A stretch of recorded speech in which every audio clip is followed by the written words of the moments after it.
Well guys, it's been over a full year, but I've finally written the script for the second Filthy Frank theory.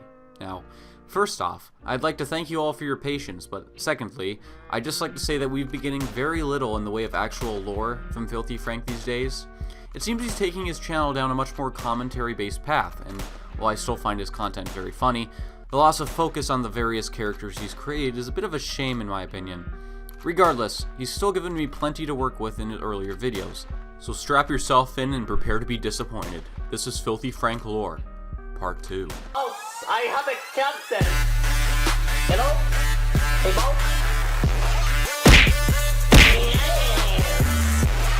welcome to the right. Something that's always been rather hard to discern about the Filthy Frank show is what the plot is actually about. The overarching story pretty much began around the first Chin Chin sacrifice and has been ongoing ever since. Now I'd like to take you all back to June 25th of 2015. That was, in my opinion, when the last true Filthy Frank video was uploaded. If you don't know what I'm talking about, search Toilet Sriracha Shrimp in the YouTube search, and watch that shizzle mang.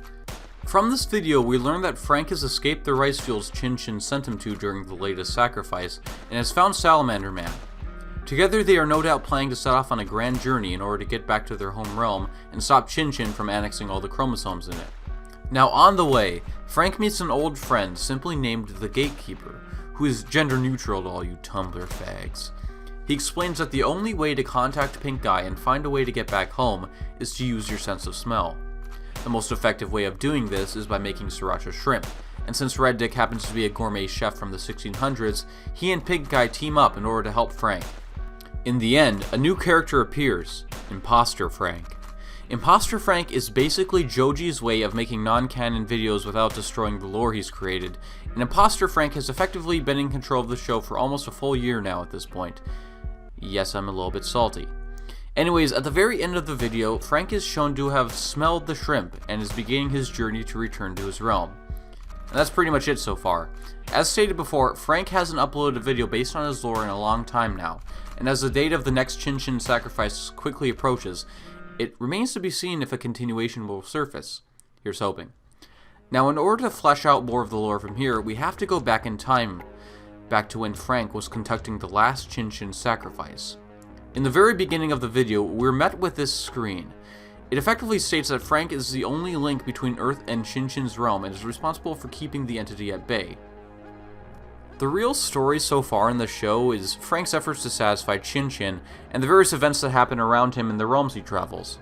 Now, harkening back to my previous video, at one point the universe expanded to the degree of eradicating life in many realms.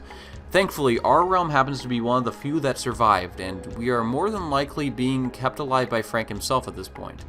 But since Chin Chin has banished Frank to the edge of the Omniverse, if something isn't done soon, our realm may collapse. This is the plot that Joji will likely decide to run with in future videos. Now, I personally consider the first Chin Chin sacrifice to be my favorite Frank video of all time.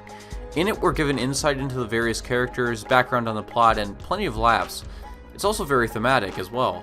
In the beginning, we're introduced to Frank as an experienced traveler of realms.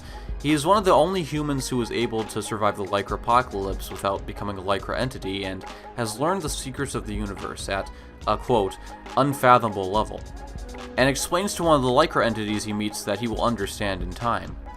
Frank is well known on a cosmic level by survivors of the disaster known as the Lycra apocalypse, and I found this disaster to be rather similar to the doom that befalls Valyria in Game of Thrones. We have yet to figure out exactly what happened, but we've been given various tidbits of information hinting at something deeper, as well as perhaps an explanation. In fact, Frank has used music from Game of Thrones in his videos before, so it's plausible that he has at least seen the show. Let everyone know that Chin Chin has arrived. The Dark Lord is here.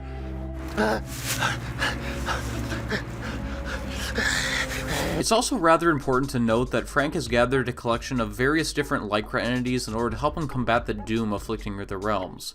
This is more or less confirmed at the end of the first Chin Chin sacrifice video and is likely foreshadowing upcoming events. The Rock Paper Scissors arena also has been shown to be an area of importance on planet Earth, as it may allow Chin Chin to visit at will, but that's just speculation. Well, this is also speculation, but moving on. Now, it's also been shown that Chin Chin possesses various servants of his own that help carry out his will, such as Plastic Pinocchio. As I've already established in part 1, Shin-Chin can't survive without chromosomes and essentially demands tribute from different worlds so they don't incur his wrath. It's been stated that beings such as Shin-Chin, especially ones that are stronger in power, have trouble surviving in this universe.